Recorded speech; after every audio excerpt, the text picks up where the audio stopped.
Welcome back, everybody, to the Real Geo channel. So, a couple videos ago, I reacted to Cogito's video on about like the very basics of Hinduism, and one of the many requested videos in that comment section of that reaction video was to react to how the universe was created according to Hinduism by the Indian monk channel. So, as you probably surmised, I am going to be reacting to that video today. So without further ado, I say let's go ahead and get into it.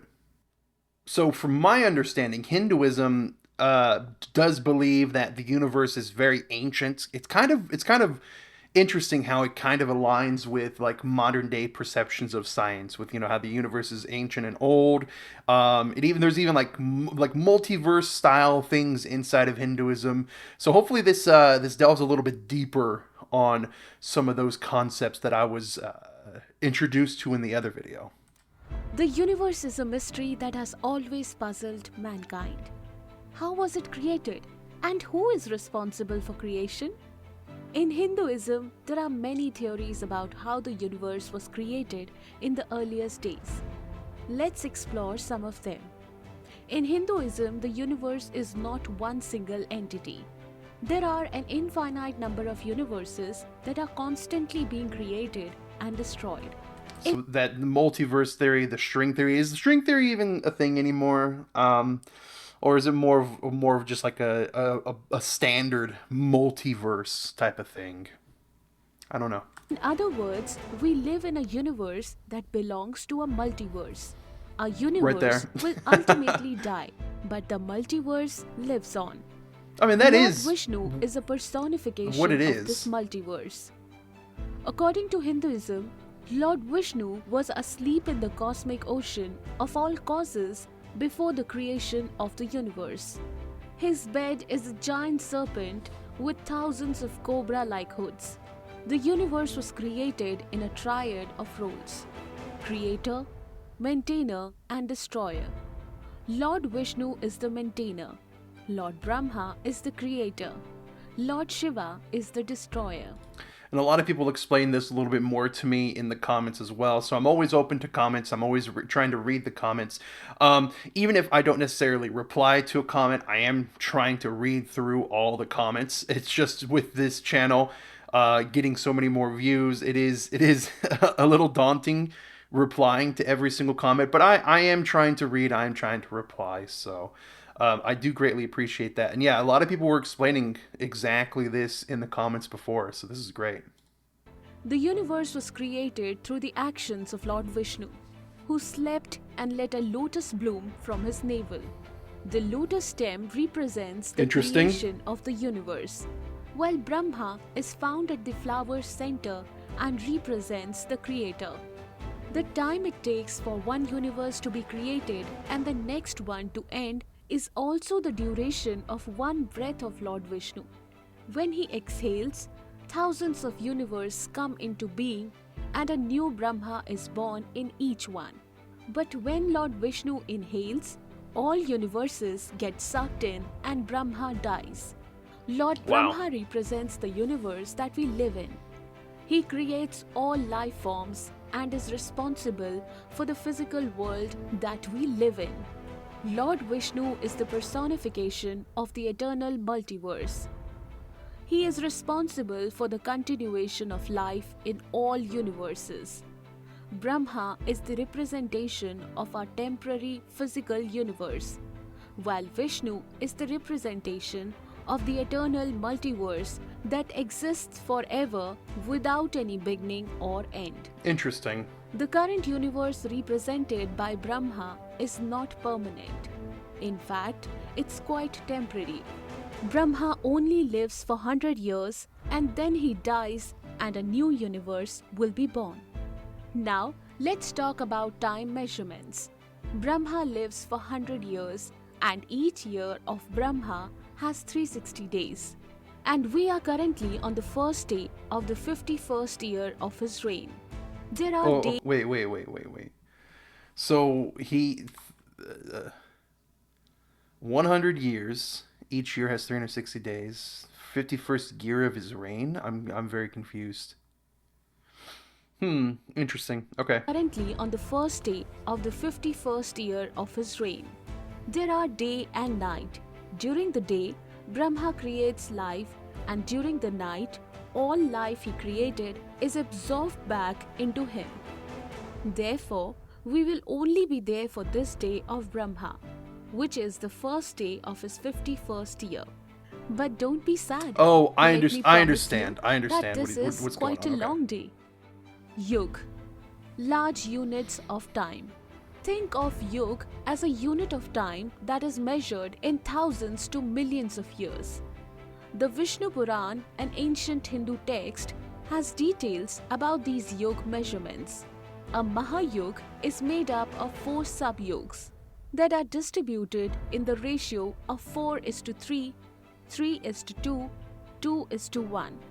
In a Mahayug, the Kali Yug is the shortest yug and lasts for 432,000 solar years, Okay. followed by the Dwapar Yug, which is twice as long as 864,000 years. Then there's Treta Yug at 12,96,000 years, and finally the Satyug, which is 17,28,000 years.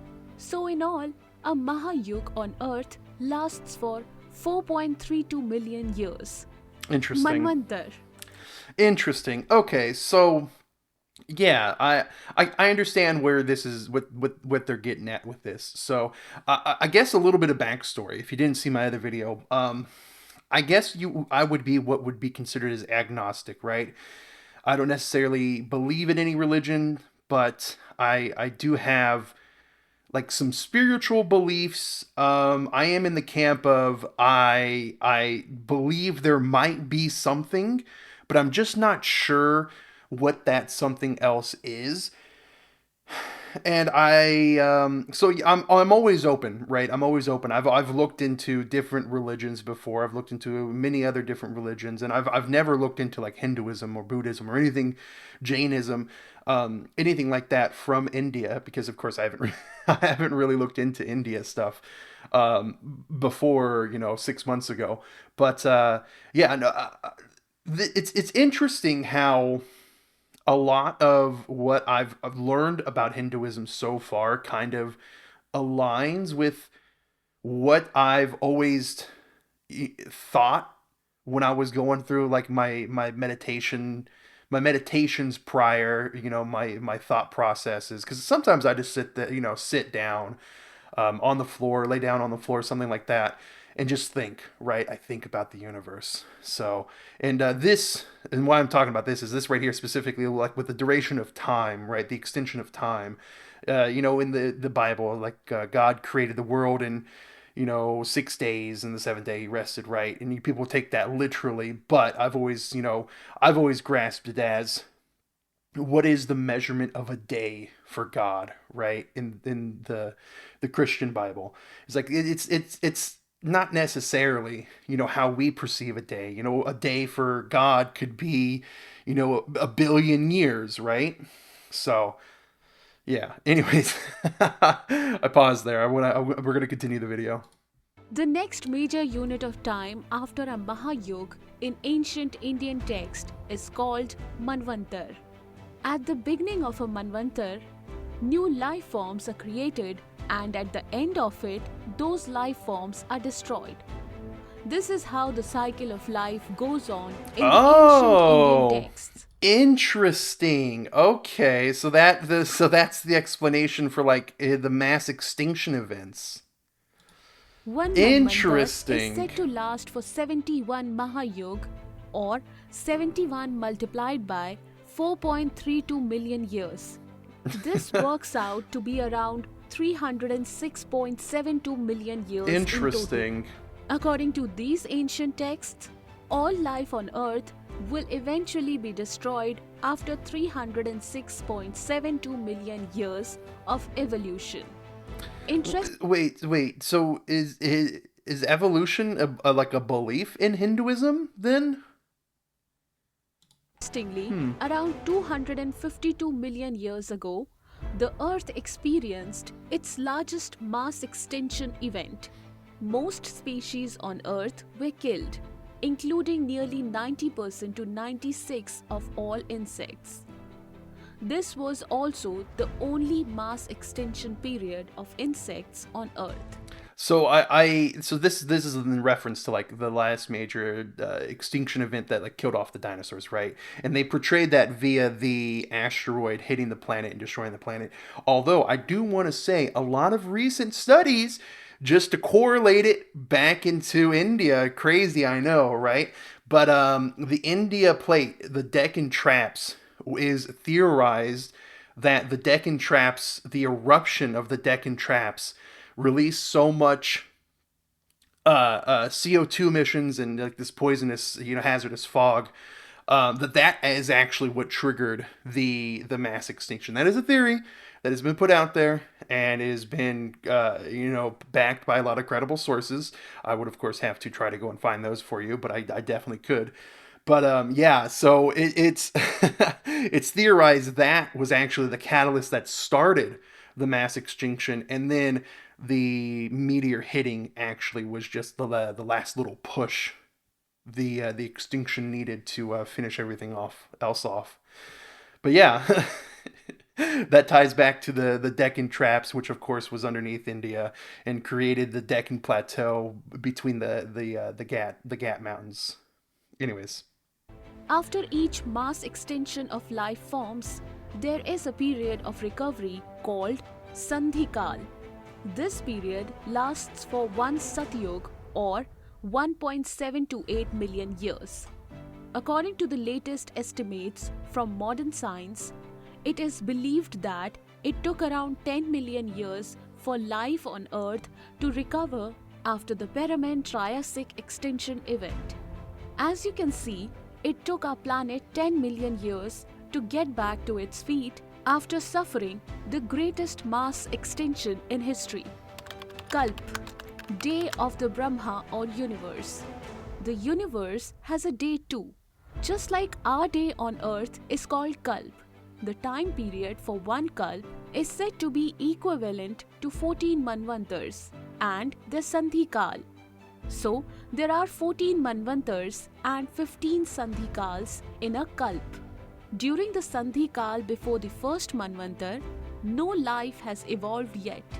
So, one Kalp equal to 14 multiplied by 306.72 million years plus 15 multiplied by 1.728 million years, which makes it one Kalp equal to 4.32 billion years. On the universal scale, one day is said to be 4.32 billion years long. Interesting. This day is divided into a period of creation, where life forms are created, and a night period during which no creation takes place. Each of these periods is also 4.32 billion years long. In other words, one day of Lord Brahma on the universal scale is 8.64 billion years long. Interesting. It's interesting to note that, according to modern scientific discoveries, the oldest life form on the Earth is 4.28 billion years old. It wasn't a dinosaur, but yeah. Mahakalp. Kalp, a unit at universal scale, is further extended with days and years similar on Earth, so that a month at the universal scale is 30 Kalp, that is 30 universal days, and a year at the universal scale is 12 such universal months.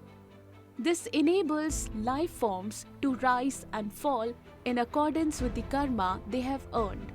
On the universal scale, 100 years are defined as the lifespan of a universe. This is called a Mahakalp. A universe is said to end at the end of its 100 years of age.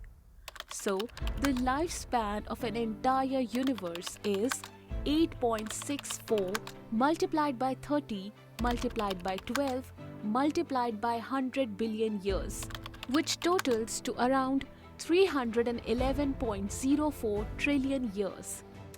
A little bit longer than what we expect our universe to be, just saying. The ancient Indian texts says that our universe is currently on the first day of its 51st year. During this day, we are in the Kalyug of the 28th Mahayug of the 7th Manvantar. So, we have come to the calculation Interesting. once again. Okay.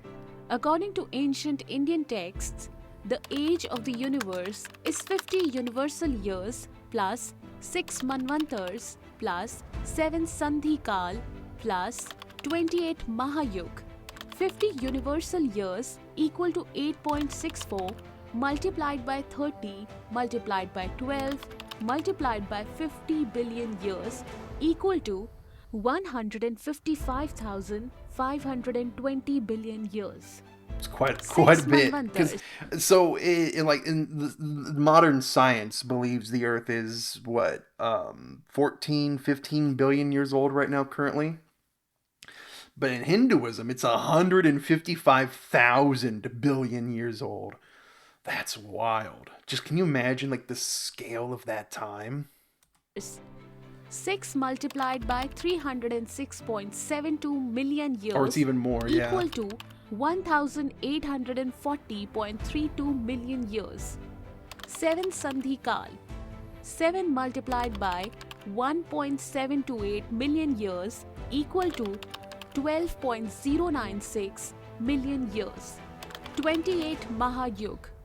28 multiplied by 4.32 million years equal to 120.96 million years. So, the age of the universe, as per ancient Hindu texts, is 157.49 trillion years. Okay, that is many years. Many Modern years. science tells us that the universe is around 13.799 billion years Yeah. old.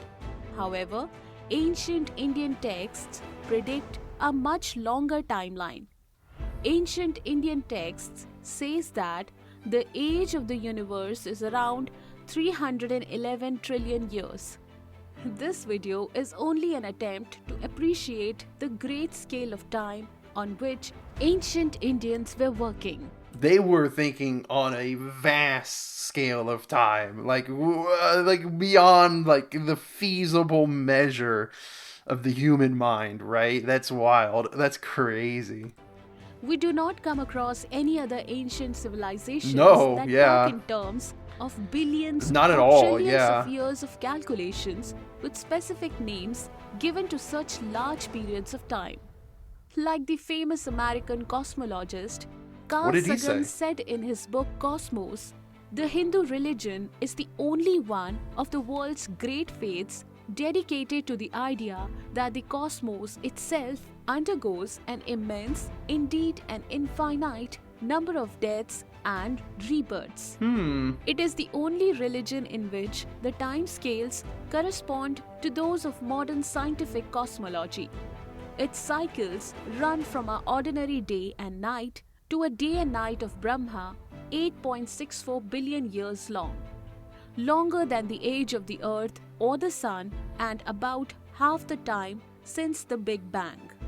I didn't Thank you realize. so much, guys, for watching this video. Interesting. If you liked it, I didn't. like, I didn't know that Carl Sagan talked about Hinduism in such a way. comment, and subscribe if you haven't already.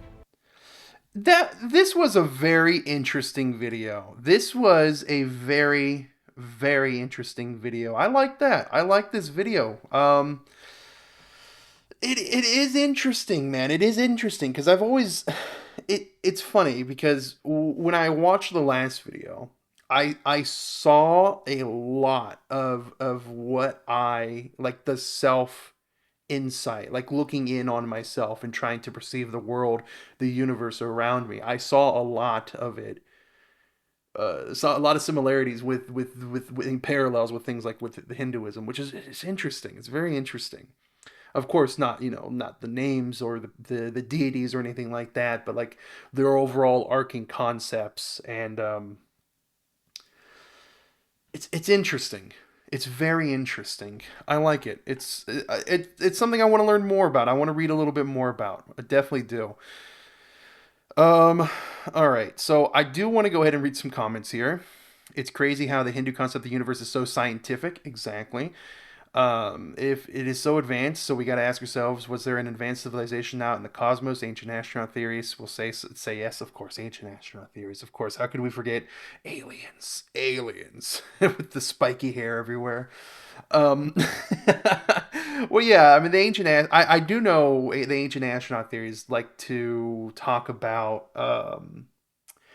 like there's stories in Hinduism. I believe it's Hinduism where they talk about like the deities fighting in the sky. It's basically alluding to like space battles and nuclear explosions and things of that matter. And like the ancient aliens are always talking about that. The ancient alien theorists. Wow, today's science has proved other galaxies, yet Hinduism recognized this thousands of years ago as much respect. I was raised as a Christian, and 15 years ago I left my religion because I felt it did not provide me with any depth of knowledge and felt like what I was reading was watered down. I started reading up and studying about all the major world traditions and religions. I was absolutely blown away by how much detail and sense there is with Hinduism. The symbolism in the murtis and pujas are wise and beautiful. I can't read these words. I'm very bad with words. Um, Now I realize why this attributed his mathematical knowledge to his Devi. While my wife's side of the family practices Hinduism, I have an even bigger respect and understanding of the amazing religion. Beyblade Dad, dude. Shout out to Beyblade Dad. He has at least 100,000 subscribers as well. Who's Beyblade Dad? This is an industrial.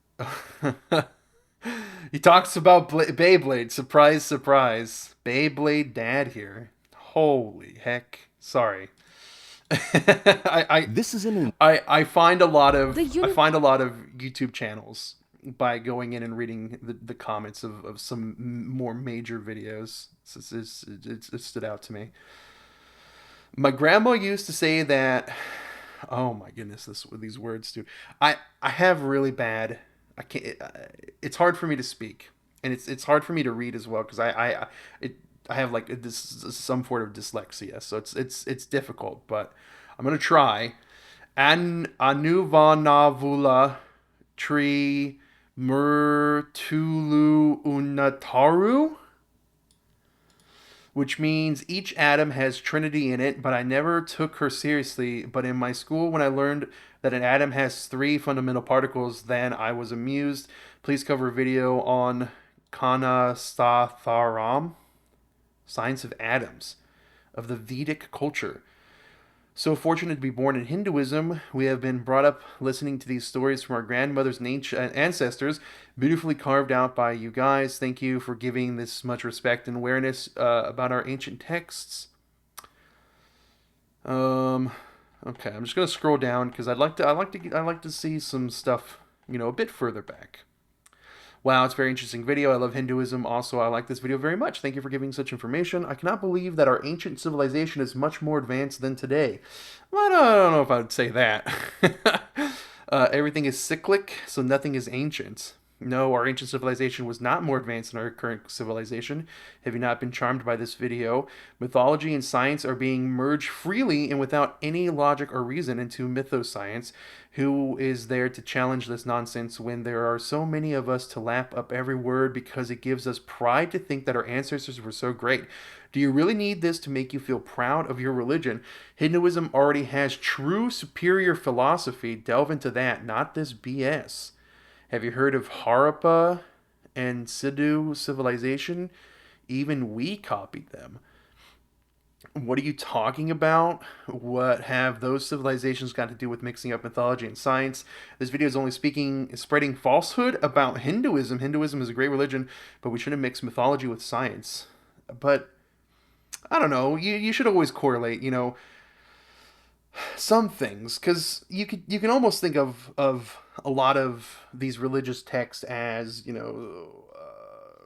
a way to pass on tradition, pass on the science of the time, right? Pass on what was happening in the world around us. like just to go back to like the Christian Bible, right? There's always these talks about, this world flood, this mythical flood, and there are evidences of a large scale flood that happened all over the world around 11,000, 12,000 years ago. And that story could have been passed down and down and down and down, and then it kept going thanks to the Bible. So yeah. Anyways, we're just gonna keep going.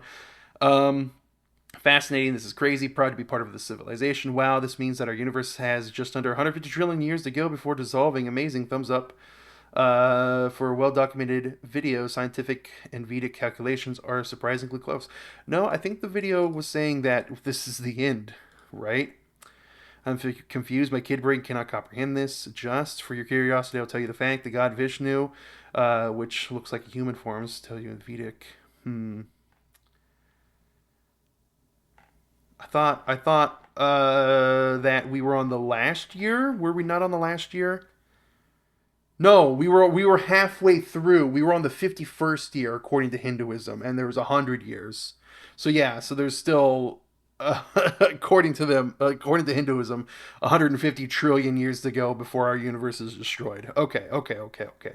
I'm glad that I read that because I was the perception that this was the last year. So this is why I read comments, so I can see what other people are talking about, join in the conversation, and then double check the information that I know. Thank you. This universal time was interesting. Namaste. What a great brainstorming calculation has been presented in this video. Indeed, proud to be part of our eternal Hinduism. Okay, so that is going to be that. Interesting video. I'm glad I watched it. I definitely do. It does make me think a little bit more. I definitely have to read a little bit more about Hinduism. I definitely do. It's interesting. I want to read the great epics, the stories, and long poems. So, yeah. With that being said, guys, Indian Monk. The video link will be in the description of my video, so go check their channel out. YouTube doesn't want to work for whatever reason. There we go. Was this something? What is this? Neanderthal man? What? Interesting. So is this channel about like correlating Hinduism with like known modern science? Is that what this channel's all about? Was the Matrix inspired by Hinduism? I don't know. Was it? The two people involved are, I don't know what religion they follow. I thought they were Catholic, but then they left being Catholic and then they transitioned. So I don't think many religions allow for like transition. I don't know what religions they follow. The untold story of karma's past life you never knew.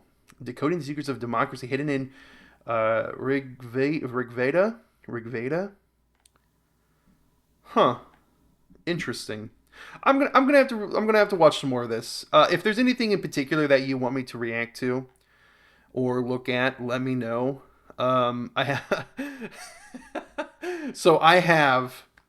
Oh my goodness, I have a React to playlist, and there's like 75 videos on the React to playlist. Um, so if you've recommended a video and I have not reacted to it yet, I just want to say that it'll come eventually. It is just gonna take a while for me to get through the entire thing. And of course, people are always recommending me some more stuff. Like on the Discord, I got recommended a couple more videos and another channel. Um, I'd prefer channels out of India because I feel like to get a better grasp, a better understanding of the country, the culture, its practices, it's better to get the source directly from India, right? So if there's any specific channels out of India, that's what I would prefer. But with that being said, I'm going to go ahead and go now. Thank you for watching, everybody. Remember to like, subscribe, leave a comment. Take care. Goodbye.